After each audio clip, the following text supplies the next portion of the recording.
Hello class 12th बच्चों, हम लोगों का समाजशास्त्र में द्वितीय पाठ चल रहा था। जनांकीय संरचना, सिद्धांत और अवधारणा।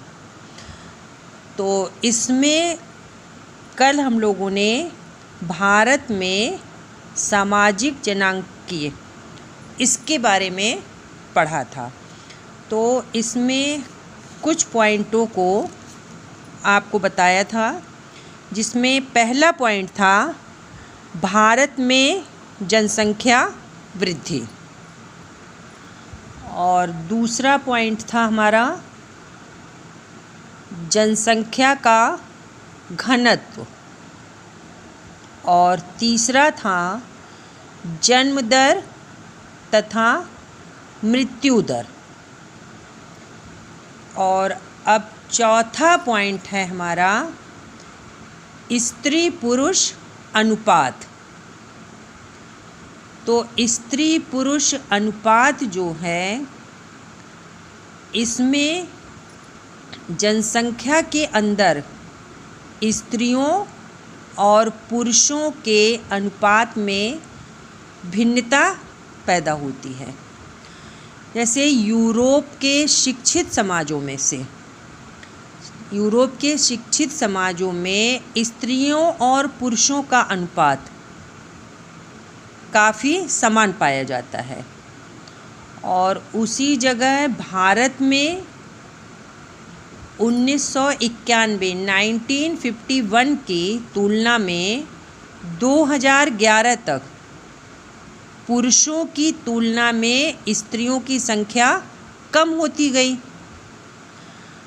सन 2011 की जनगणना के अनुसार 1000 पुरुषों पर स्त्रियों की संख्या 943 पाई गई। और वहीं केरल जो है, वह एक ऐसा राज्य है जिसमें 1000 पुरुषों पर स्त्रियों की संख्या 1084 है, मतलब 84 स्त्रियां वहाँ पर अधिक हैं। तो और पंजाब में जो है, पंजाब में भी यही है, 846 हैं वहाँ पर, 1000 पुरुषों पर 846। तो भारत में पुरुषों की तुलना में स्त्रियों का अनुपात कम है। तो इसका मुख्य कारण क्या माना गया है कि यहाँ पर धार्मिक रूप से पुत्र के जन्म को अधिक महत्व देना होता है, बालिकाओं के स्वास्थ्य पर अधिक ध्यान नहीं देते हैं। तो इसलिए लड़कियों की भ्रूण हत्या करना यहाँ पर अधिक पाया जाता है। तो पुरुषों की तुलना में स्त्रियों के अनुपात में होने वाली कमी से संबंधित सबसे बड़ी समस्या क्या है? बाल लिंगानुपात में बढ़ता हुआ असंतुलन। बाल लिंगानुपात से मतलब ये होता है कि जब 6 वर्ष तक के बच्चे के लैंगिक अनुपात से होता है, तो भारतीय समाज में सन 1991 के बाद यहाँ प्रति 1000 पुरुषों पर स्त्रियों की संख्या में कुछ थोड़ी सी वृद्धि हुई। तो वहीं बच्चों में लड़कों की तुलना में लड़कियों का अनुपात कम होता गया। तो वर्ष 2011 की जनगणना के अनुसार कम आयु के 1000 लड़कों पर लड़कियों की संख्या घटकर 927 रह गई। तो इस तरह जो है, और भी कई राज्य ऐसे हैं जहाँ पर बाल स्त्री पुरुष अनुपात प्रति 1000 लड़के पर 900 लड़कियों से कम है। पंजाब में यह अनुपात 800 से भी कुछ कम ही पाया जाता है। चंडीगढ़, दिल्ली, उत्तराखंड, राजस्थान तथा उत्तर प्रदेश में प्रति 1000 लड़कों पर छोटी लड़कियों का अनुपात 925 से भी कम देखा गया है। तो इसमें बाल लिंगानुपात का गिरता हुआ स्तर आज सभी नीति निर्माताओं और समाजशास्त्रियों के लिए क्या हो गया, चिंता का विषय बन गया। तो बाल लिंगानुपात के असंतुलन के लिए भी कुछ कारणों को उत्तरदायी माना गया है। तो जिन कारणों को उत्तरदायी माना गया है तो वह कारण कौन से हैं, आइए अब इनको कुछ पॉइंटों के अंतर्गत हम लोग जानेंगे। तो पहला पॉइंट है कि बाल लिंगानुपात को प्रभावित करने वाला सबसे मुख्य कारण क्या है, बालिका शिशुओं के प्रति सामान्य लोगों का भेदभावपूर्ण व्यवहार। तो इस व्यवहार के फलस्वरूप बालिकाओं के स्वास्थ्य, चिकित्सा और पालन पोषण पर ध्यान नहीं दिया जाता। और दूसरा पॉइंट है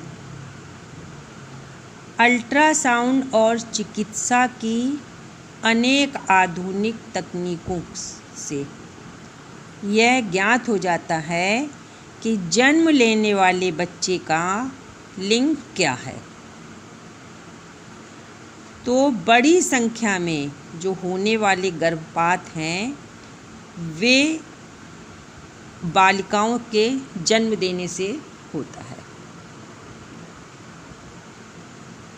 और तीसरा है अनेक परिवारों और समुदायों में उन बालिका शिशुओं की हत्या कर दी जाती है जिन्हें कुछ प्रथाओं के कारण परिवार के लिए अवांछित माना जाता है।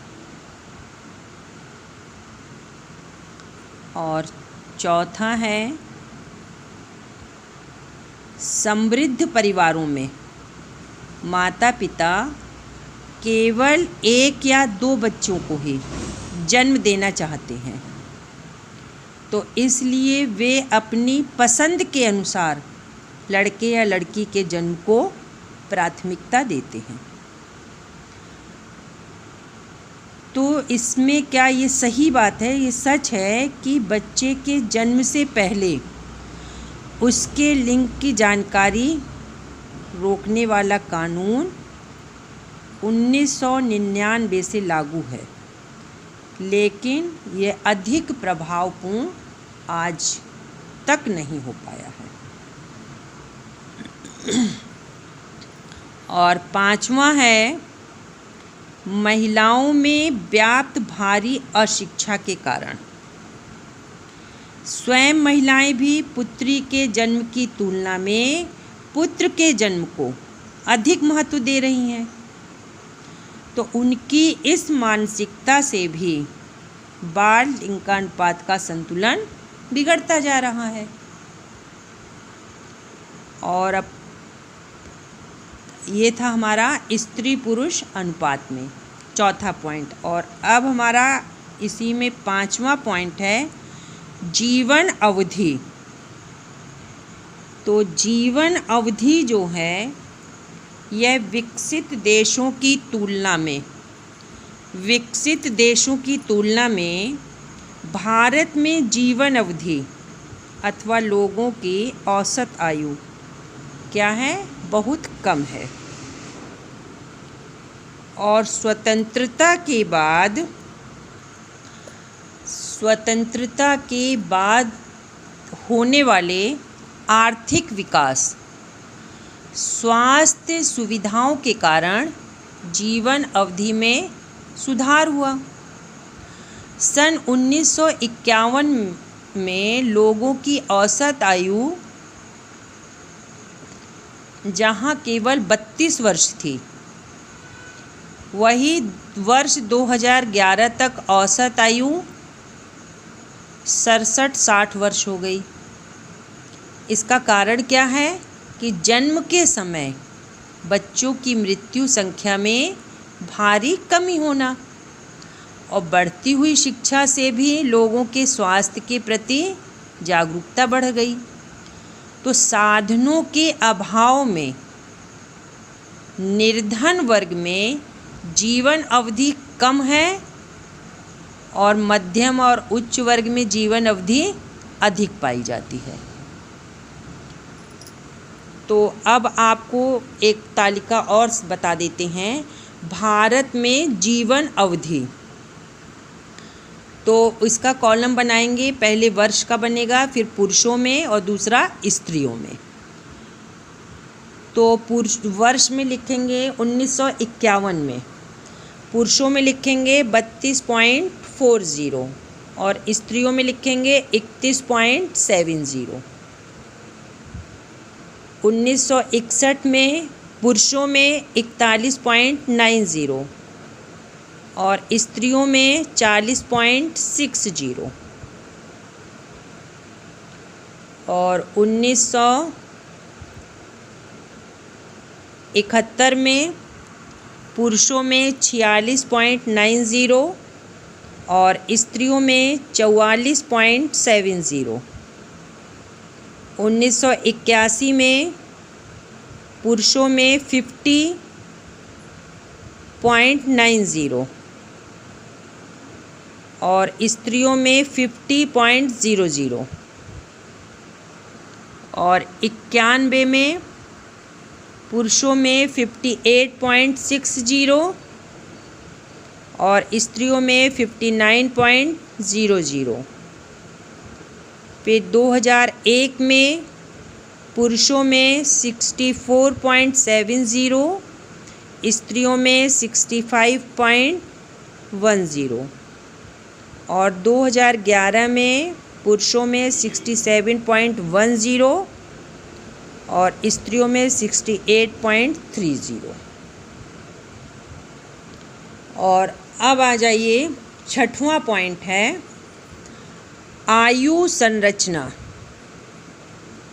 तो आयु संरचना के बारे में हम लोग जानेंगे कि किसी भी समाज में जनसंख्या की प्रकृति को जानने के लिए यह जानना आवश्यक होगा कि देश में विभिन्न आयु के लोगों की संख्या क्या है और इसी की सहायता से ये समझा जा सकेगा कि उस समाज में श्रम करने या आजीविका प्राप्त कर सकने वाले लोगों का प्रतिशत कितना है। तो जो समाज में वृद्ध और अनुभवी लोगों की संख्या जितनी अधिक होती है, वह समाज उतना ही विकसित होता है। क्यों? क्योंकि वर्तमान दशाओं में सामाजिक और आर्थिक विकास के लिए उन लोगों की संख्या अधिक होना अच्छा माना जाता है जो कार्य अथवा परिश्रम करने के लिए योग्य होते हैं और अपनी आवश्यकताओं को पूरा करने के लिए दूसरों पर निर्भर नहीं होते। तो भारत में आज आयु संरचना की बदलती हुई प्रकृति को कुछ तालिकाओं के अंतर्गत जो है स्पष्ट करते हैं। तो इसमें देखिए, भारत में आयु संरचना का कॉलम बनाएंगे, फिर 1981, 1991, 2001 और 2011। तो आयु समूह में लिखेंगे 0 से 4 वर्ष तक। 1981 में थे 14.18, 1991 में था 12.85 और 2001 में था 10.66 और 2011 में था 10.05। फिर आयु वाले में आएंगे, आयु समूह में 5 से 14 वर्ष की आयु में 1981 में 25.54, 1991 में 23.15 और 2001 में 20.95 और 2011 में 19.55। फिर आयु समूह में आएंगे 15 से 59 वर्ष के, तो इसमें 1981 में 54.07, 91 में 57.51, 2001 में 60.80 और 2011 में 62.19। अब 60 से ऊपर वाले में आएंगे 1981 में 6.21, 91 में 6.49 और 2001 में 7.59 और 2011 में 8.12। तो इससे क्या देखा गया? इससे हमने ये समझा कि हमारे देश में आज जहाँ 101 से 14 वर्ष की आयु के बच्चों की संख्या में लगातार क्या है? कमी है, और वहीं 60 वर्ष से अधिक के वयोवृद्धों की संख्या बढ़ी हुई है। तो हमारे देश की कार्यशील जनसंख्या पिछले वर्ष की तुलना में लगातार क्या है? बढ़ती जा रही है। और देश में जब दूसरों पर निर्भर रहने वाले लोगों की तुलना में कार्य करने के योग्य लोगों की जनसंख्या जब बढ़ रही है, तो इसे जनसांख्यिकीय लाभांश कहा जाता है। तब वर्तमान में हमारे देश की जनसंख्या में 18 से 59 वर्ष की आयु वाले कार्य करने के योग्य जो लोगों का प्रतिशत है वह 45 से भी अधिक होने से ये आशा की जाती है कि इसके अधिक विकास के रास्ते पर आगे बढ़ना अधिक आसान है। तो अक्सर ये देखा जाता है कि लोगों का कहना होता है कि भारतीय समाज की बदलती हुई आयु संरचना क्या हमें जनांकीय लाभांश दे रही है? तो इसमें हम लोग ये देखेंगे कि व्यावहारिक रूप से बढ़ती हुई कार्यशील जनसंख्या का लाभ तभी मिलेगा जब देश में शिक्षा बढ़ने के साथ ही रोजगार के अवसर में भी वृद्धि हो। तो शिक्षा की कमी के उत्पादन से यह युवाओं की रोजगार के अवसर जब नहीं मिलते तो वे दूसरों पर क्या होते हैं? आश्रित होने लगते हैं। तो उसके परिणाम स्वरूप समाज उनसे मिलने वाले लाभ से वंचित रह जाता है। तो इससे यह स्पष्ट हो जाएगा कि कार्यशील जनसंख्या की वृद्धि का लाभांश तभी मिलता है जब नियोजन और व्यावहारिक नीतियों के द्वारा रोजगार के अवसरों और उत्पादनों में वृद्धि होगी। और अब इसी में 7वां पॉइंट है। 7वां पॉइंट है ग्रामीण और नगरीय जनसंख्या। तो ग्रामीण और नगरीय जनसंख्या में भी एक चार्ट आपको बताएं तो पहले जनगणना वर्ष ग्रामीण और नगरीय डाल लेंगे। तो 1991 में ग्रामीण में 82.70 और नगरीय में 17.30। 1961 में ग्रामीण में 82.00, नगरीय में 18.00। 1971 में ग्रामीण में 80.10 और नगरीय में 19.90। 1981 में ग्रामीण में 76.70 और नगरीय में 23.30। और 1991 में ग्रामीण में 74.30, नगरीय में 25.70। और 2001 में ग्रामीण में 72.20, नगरीय में 27.80। और 2011 में ग्रामीण में 68.80 और नगरीय में 31.20।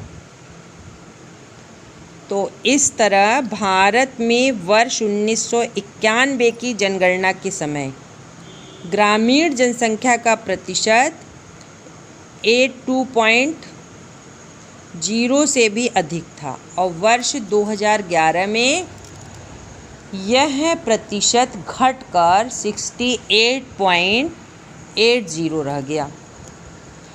तो जैसे जैसे औद्योगिकरण और नगरीकरण में वृद्धि हो गई तो गाँव की जनसंख्या का एक बड़ा हिस्सा रोजगार के लिए नगरों की ओर जाने लगा। तो इसी के फलस्वरूप आज नगरों की जनसंख्या तेज़ी से बढ़ रही है और ग्रामीण जनसंख्या कम हो रही है। और अब इसमें अगला पॉइंट है 8वां हमारा, जनसंख्या में साक्षरता। तो जनसंख्या में साक्षरता से हमारा तात्पर्य है कि कितने लोग पढ़े लिखे होते हैं। तो किसी भी समाज के जनसंख्या में साक्षरता और शिक्षा जितनी अधिक होती है तो वह समाज उतना ही अधिक जागरूक और परिवर्तनशील होता है।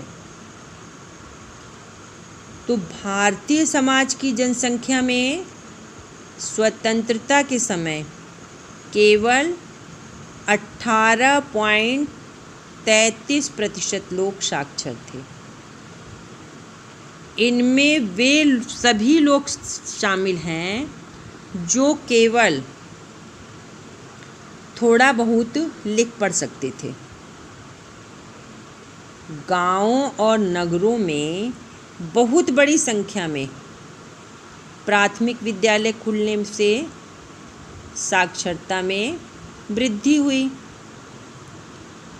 और आज जो है भारतीय समाज में 73.0% व्यक्ति साक्षर है। इसके बाद भी साक्षरता की दर स्त्रियों की तुलना में पुरुषों में अधिक है। तो साक्षर लोग जो हैं वह शिक्षित नहीं कहे जा सकते, क्योंकि 10वीं कक्षा उससे अधिक स्तर पर शिक्षा पाने वाले व्यक्तियों का जनसंख्या में कुल प्रतिशत 36 से अधिक नहीं।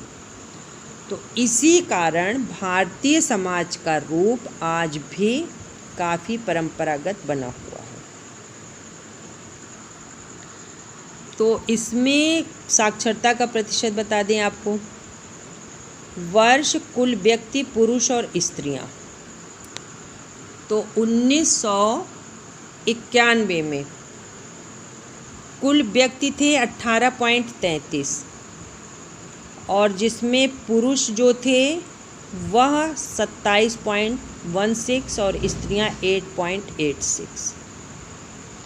1961 में कुल स्त्री पुरुषों की संख्या थी 28.30 और पुरुष जो थे वो 40.40 और स्त्रियां 15.35। 1981 में 1971 में कुल संख्या थी 34.45 जिसमें पुरुष थे 45.96% और स्त्रियां थी 21.97। फिर 1981 में कुल थी संख्या 43.57, पुरुष जो थे 56.38 और स्त्रियां 29.76। और 1991 में पुरुष कुल संख्या 52.21, स्त्रियां 64.13 और 39.29 स्त्रियां। और 2001 में 64.84 जिसमें पुरुषों का साक्षर 75.26 और स्त्रियां 53.6। और 2011 में 72.98 थी और जिसमें 80.88 पुरुष थे और 64.63 स्त्रियां थीं। तो ये था हमारा। और अब हम लोग और देखेंगे, अगला टॉपिक है प्रमुख जनांकीय विशेषताएं, कि प्रमुख जनांकीय विशेषताएं क्या हैं। तो इसमें जो है भारत की सामाजिक और इनमें कुछ ऐसी विशेषताओं को स्पष्ट किया गया है जो विश्व के बहुत से देशों में काफ़ी भिन्न हैं। तो उन विशेषताओं के बारे में अब हम लोग आगे पढ़ेंगे। तो प्रमुख जनांकीय विशेषताएं, तो इसमें पहला पॉइंट है हमारा, भारत में स्वतंत्रता के बाद जन्म दर और मृत्यु दर दोनों में कमी होने के बाद हमारी जनसंख्या का आकार बहुत तेज़ी से बढ़ता जा रहा है। और इस समय भारत में अधिक जनसंख्या केवल चीन में है, लेकिन चीन में परिवार नियोजन की नीति बहुत कड़ाई से लागू होने के कारण जनसंख्या की वृद्धि रुक गई। लेकिन उसी देखा जाए दूसरी तरफ तो भारत में अभी भी प्रत्येक वर्ष लगभग 1.80 करोड़ जनसंख्या बढ़ रही है। अब दूसरा पॉइंट है हमारा, भारतीय जनसंख्या में विभिन्न धर्मों और संप्रदायों से संबंधित लोगों का समावेश है। तो यहाँ इस्लाम को मानने वाले लोगों की संख्या लगभग 17 करोड़ है और मुसलमान यह मानते हैं कि परिवार नियोजन के साधनों का उपयोग करना उनके धर्म के विरुद्ध है। तो अनेक जातियों के लोग भी परिवार नियोजन में विश्वास नहीं करते हैं। और तीसरा है, भारत में आज भी लगभग 69% लोग गाँव में निवास करते हैं और गाँव में साक्षरता की कमी होने के साथ, क्योंकि गाँव में कम पढ़े लिखे लोगों के होने के कारण संयुक्त परिवारों का प्रचलन अधिक है। और इससे क्या है, जनसंख्या जो है ग्रामीणों में अधिक बढ़ती है। क्यों? क्योंकि वहाँ पर भरण पोषण का कार्य जो परिवार का मुखिया होता है वो करता है। तो इसलिए जनसंख्या गांव में अधिक बढ़ती है। और यहाँ गांव में जनसंख्या वृद्धि को रोकने के लिए सरकार ने समय समय पर अनेक कार्यक्रम और नीतियाँ बनाई, लेकिन कोई ऐसा कानून नहीं है जिसके द्वारा सभी लोगों को परिवार का आकार सीमित करने के लिए बाध्य किया जा सके। और अब चौथा है, भारत में जीवन अवधि तुलनात्मक रूप से कम होने के कारण जनसंख्या में अनुभवी लोगों की क्या है, कमी है। क्योंकि अभी इससे पहले जो आपको समझाया था तालिका में कि साक्षरता में देखा गया, तो वहाँ पे जो है युवा वर्ग की संख्या अधिक है। तो इसलिए वहाँ पे क्या है कि जो 8% लोग ऐसे हैं जिनकी आयु 60 वर्ष से अधिक है। और 5वां पॉइंट है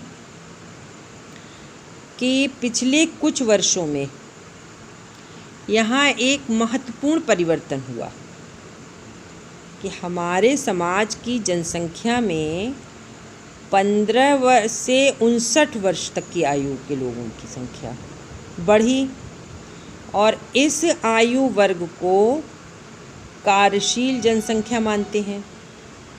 तो उसका परिणाम क्या हुआ कि भारत में कुल उत्पादन के साथ आर्थिक विकास की दर में वृद्धि संभव हो गई।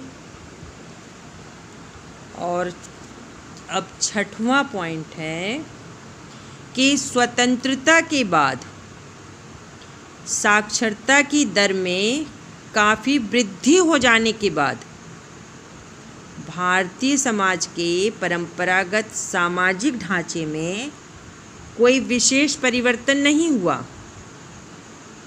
उसका कारण क्या था कि नगरीय जनसंख्या की तुलना में ग्रामीण जनसंख्या का अधिक होना।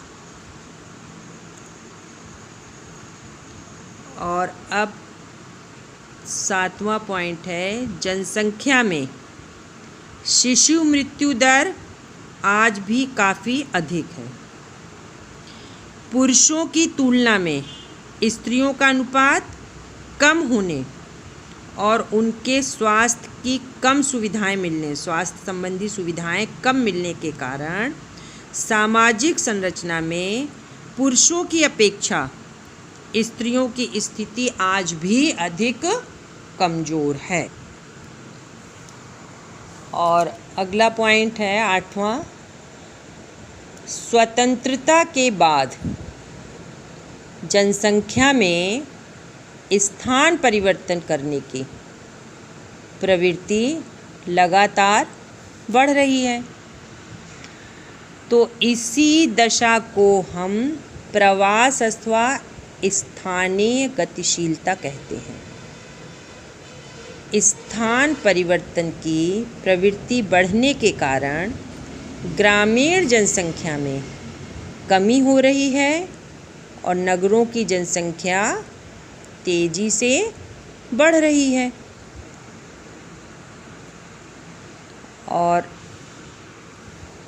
9वां पॉइंट है, विभिन्न क्षेत्रों में जनसंख्या का घनत्व एक दूसरे से बहुत भिन्न होने के कारण यहाँ की राजनीतिक व्यवस्था पर उन क्षेत्रों का प्रभाव अधिक है जहाँ जनसंख्या का घनत्व अधिक है।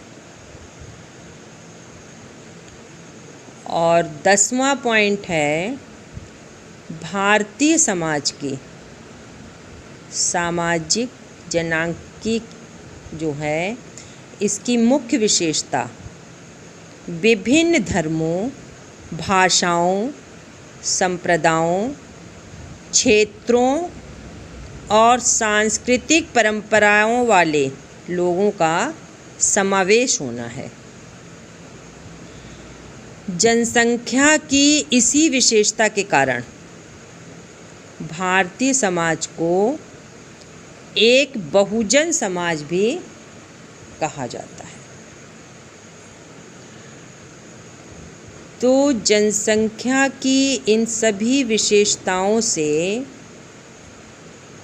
यह स्पष्ट हो जाता है कि एक और भारत में हम जनसंख्या विस्फोट की दशा से गुजर रहे हैं, तो दूसरी ओर हमारी सामाजिक और आर्थिक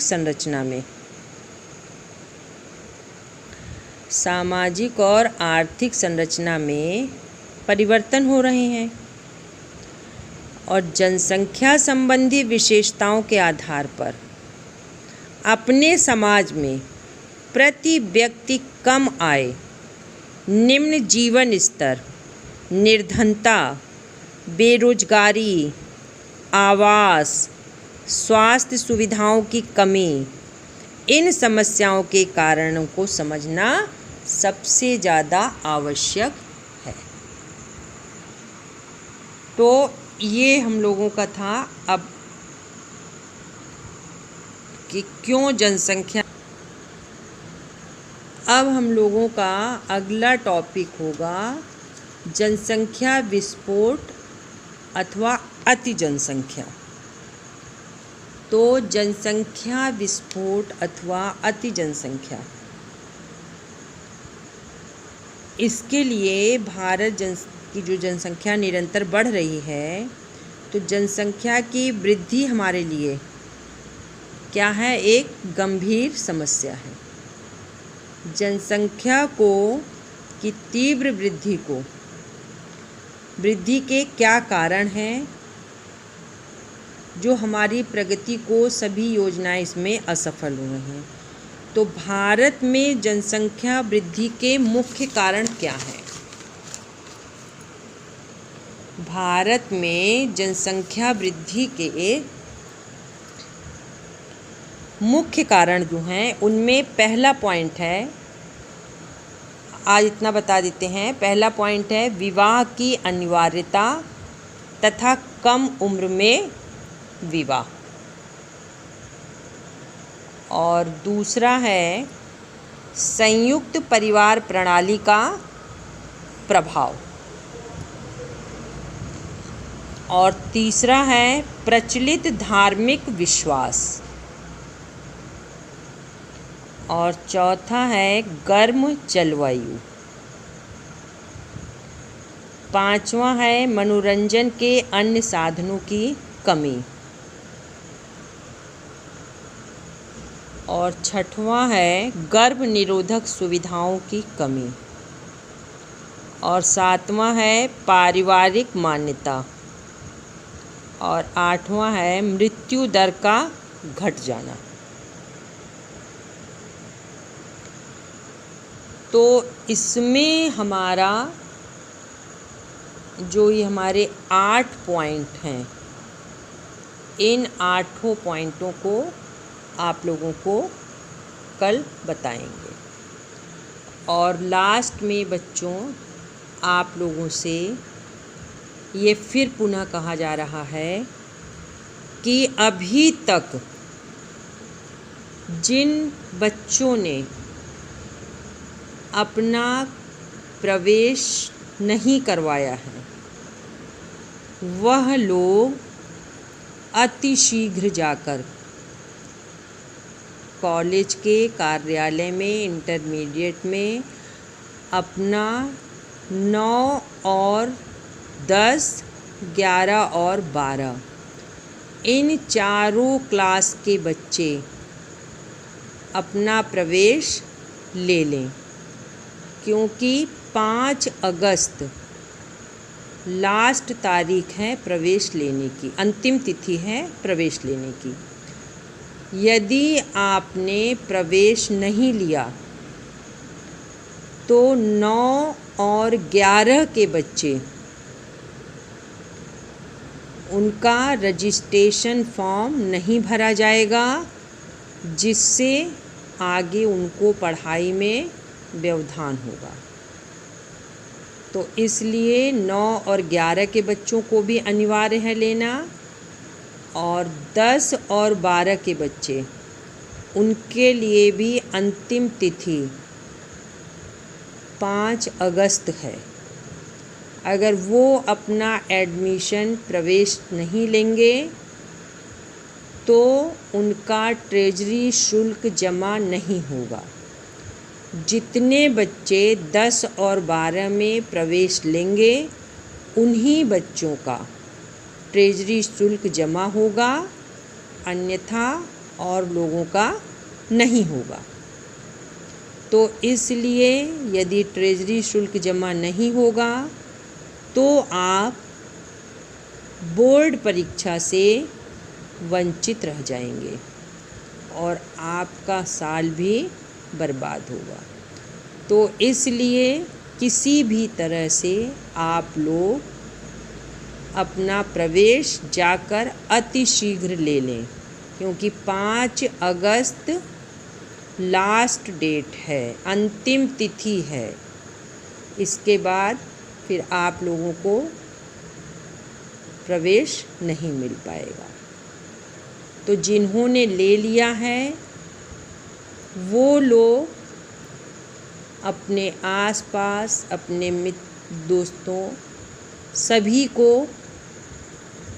यह सूचना दे दें कि अतिशीघ्र जाकर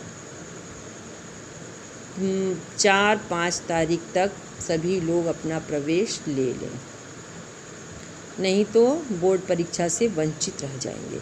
आज के लिए बच्चों इतना ही। मैं सुषमा श्रीवास्तव अपनी वाणी को यहीं पर विराम देती हूँ। धन्यवाद।